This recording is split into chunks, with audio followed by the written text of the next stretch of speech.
Hello and good morning, friends. Today we're going to be taking a look at a septic system from 1972, and we don't really know exactly what we're walking into, but I want to take you with me as we go ahead and find where everything is, see what we're working with, and hopefully everything looks good.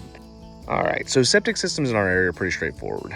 Generally with this age range, you're going to have a tank here, and you're going to have a pit over there. And so what we can see is that we have a cast iron cleanout as our access point. So generally how these systems were designed, you have a 750 gallon tank right here. Basically, this is going to be what captures all of your debris, your solids, etc.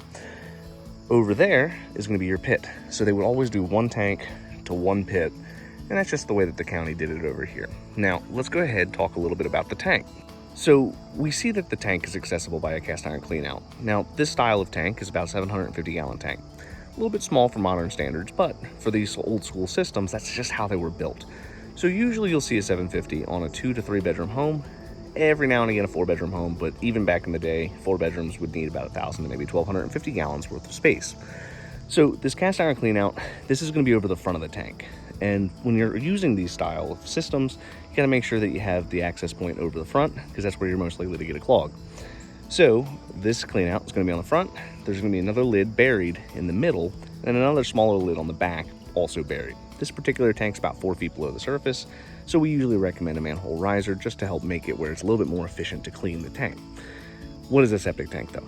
It's just a big concrete box. So essentially how this is going to look, you're going to have an 8 foot by 4 foot rectangle in the ground where once you flush a toilet, sink, bathtub, you name it, all that good stuff is going to work its way to the tank, and the heavy stuff falls out of suspension.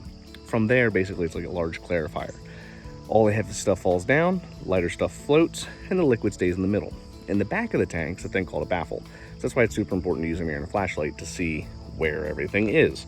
As we can see here, we have our mirror and our flashlight to look down the hole. In the front of this tank, there's actually a baffle too. The baffle in the front is sole job, slow everything down, but there's a vent hole about the size of a softball in the bottom of this. Using the mirror and flashlight, you can actually look into the back of the tank, which would be over here, and see, is the baffle in place? Is everything where it belongs? Most tanks in our area will have one of these. In the 80s, they all switched to PVC, so if they get buried, they're a little bit harder to find. Nowadays, you'll see that they don't use these little tiny cleanouts. They're going to use the big manhole risers. So again, the tank, its job is to slow everything down, capture the solids, and let the clear liquid go onto the drywell. The drywell's this little fella right here. So the goal of this thing is to actually dissipate the liquid into the surrounding soil. The soil is actually your filtering media, so all this area over here is what's doing all of the work. This pipe exists so that way if you have an issue, you can open this up and you can see what's going on. So in a few minutes, we're actually going to send the camera through the pipe and also to measure the liquid inside of here to see what it's doing. Basically, how a dry well works is it's a big hole in the ground, big pit, and they dry stack cinder blocks. So generally in this area, when they were built, those are usually going to be about 6 to 8 feet diameter, 6 to 10 feet deep, and they just dry stack cinder block around and fill in the outside of that with stone. So as you put 10 gallons into the tank, 10 gallons will overflow into the pit, and then that water will dissipate into the surrounding soil. And basically it just constantly is doing that over and over. Now, over the course of many years and decades, those pits are going to fill up with water. So what happens is no matter how well you take care of the tank, a little bit of debris called biomat is going to work its way from the tank to the pit. Biomat's fancy term for biologic material, poo, right? So real sticky. And so what happened is that biomat gets into the pit, plugs up the pores of the cinder block, and it basically helps to contribute to the saturation of the soil surrounding the pit.